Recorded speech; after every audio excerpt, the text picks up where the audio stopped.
Hi, it's Gran. Are you ready to read another chapter of Stuart Little? Great. Get comfortable. Chapter 14 is called An Evening on the River. When Stuart arrived at his campsite by the river, he was tired and hot. He put the canoe in the water and was sorry to see that it leaked badly. The birch bark at the stern was held together by a lacing, and the water came through the seam. In a very few seconds, the canoe was half full of water. "Darn it," said Stuart, "I've been swindled."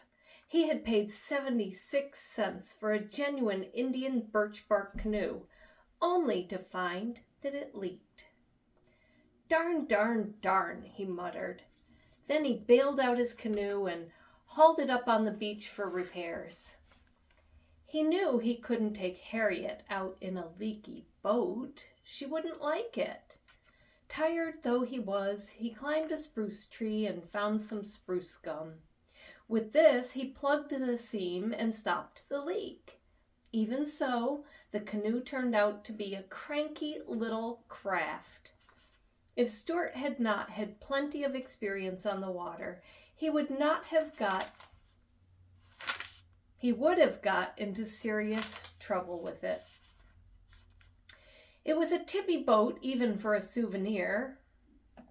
Stuart carried stones from the beach down to the water's edge and ballasted the canoe with the stones until it floated evenly and steadily.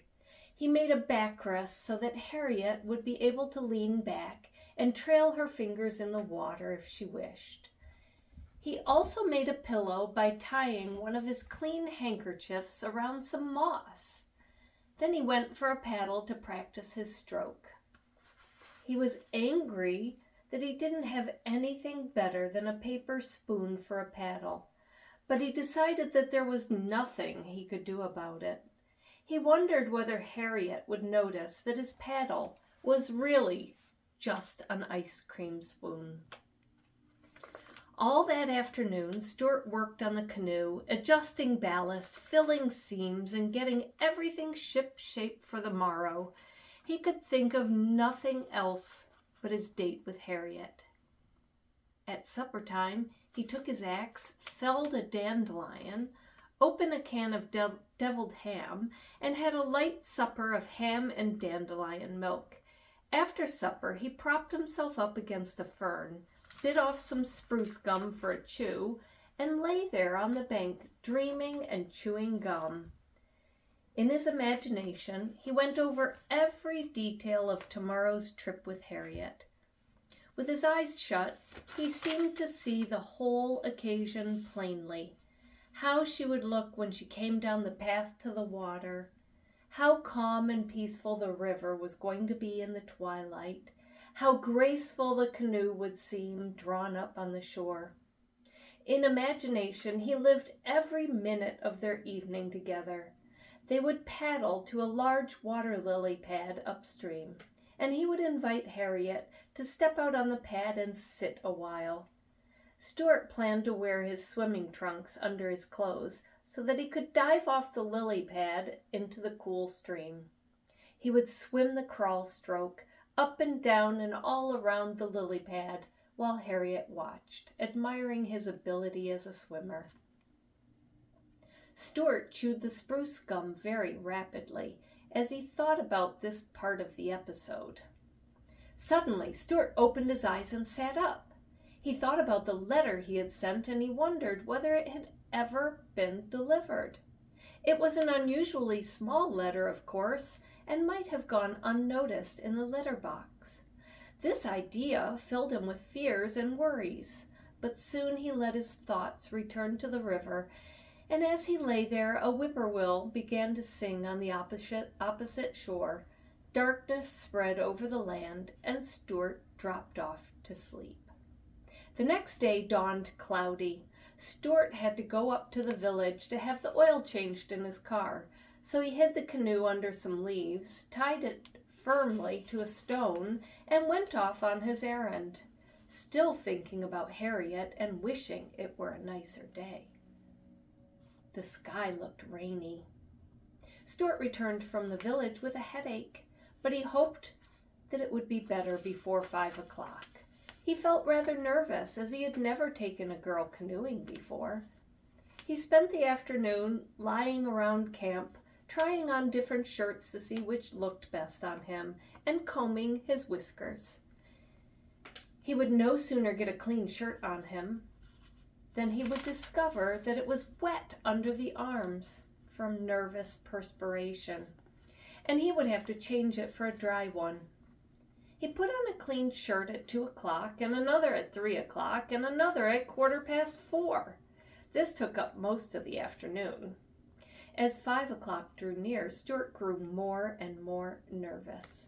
He kept looking at his watch, glancing up the path, combing his hair, talking to himself, and fidgeting. The day had turned chilly, and Stuart was almost sure that there was going to be rain. He couldn't imagine what he would do if it should rain just as Harriet Ames showed up to go canoeing. At last 5 o'clock arrived. Stuart heard someone coming down the path. It was Harriet. She had accepted his invitation. Stuart threw himself down against a stump and tried to strike an easy attitude, as though he were accustomed to taking girls out. He waited till Harriet was within a few feet of him, then got up. "Hello there," he said, trying to keep his voice from trembling. "Are you Mr. Little?" asked Harriet. "Yes," said Stuart. "It's nice of you to come." "Well, it was very good of you to ask me," replied Harriet. She was wearing a white sweater, a tweed skirt, a short white wool socks, and sneakers. Her hair was tied with a bright-colored handkerchief, and Stuart noticed that she carried a box of peppermints in her hand. "Not at all. Glad to do it," said Stuart. "I only wish we had better weather. Looks rather sticky, don't you think?" Stuart was trying to make his voice sound as though he had an English accent. Harriet looked at the sky and nodded. "Oh, well, if it rains, it rains." "Sure," replied Stuart. "If it rains, it rains. My canoe is a short distance up the shore. May I help you over the rough places in the path?" Stuart was a courteous mouse by nature, but Harriet said she didn't need any help. She was an active girl, and not at all inclined to stumble or fall. Stuart led the way to where he had hidden the canoe, and Harriet followed, but when they reached the spot, Stuart was horrified to discover that the canoe was not there. It had disappeared. Stuart's heart sank. He felt like crying. "The canoe is gone," he groaned. Then he began racing wildly up and down the bank, looking everywhere. Harriet joined in the search, and after a while they found the canoe, but it was a mess. Someone had been playing with it. A long piece of heavy string was tied to one end. The ballast rocks were gone. The pillow was gone. The backrest was gone. The spruce gum had come out of the seam. Mud was all over everything, and one of the paddles was all bent and twisted. It was just a mess. It looked just the way a birch bark canoe looks after some big boys are finished playing with it. Stuart was heartbroken. He didn't know what to do. He sat down on a twig and buried his head in his hands. "Oh, gee," he said.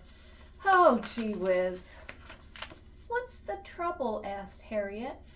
"Miss Ames," said Stuart in a trembling voice, "I assure you I had everything beautifully arranged. Everything. Now look."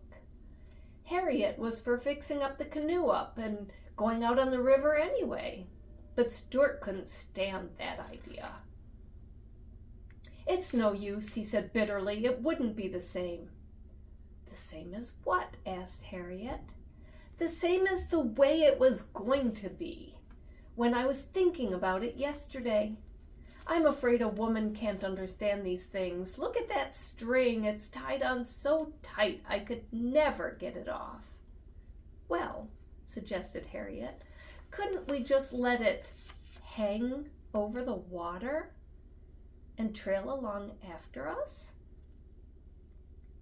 Stuart looked at her in despair. Did you ever see an Indian paddling along some quiet, unspoiled river with a great big piece of rope dragging astern? He asked.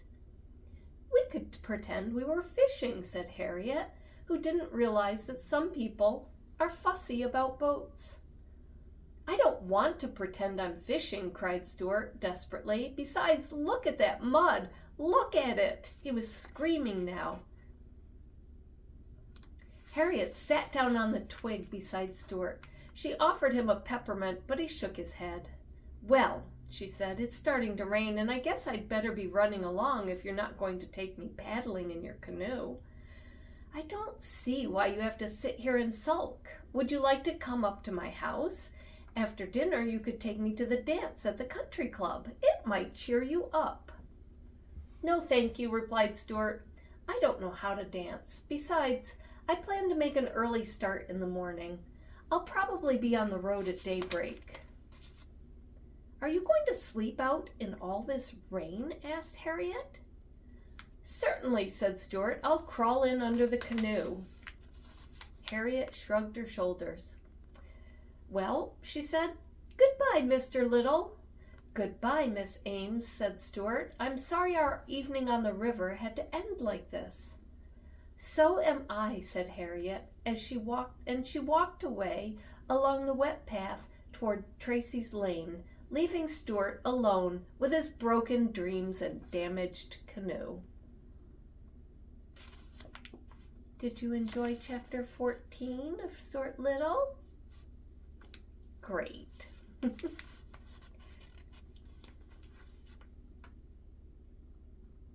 Did you enjoy chapter 14, Tiger?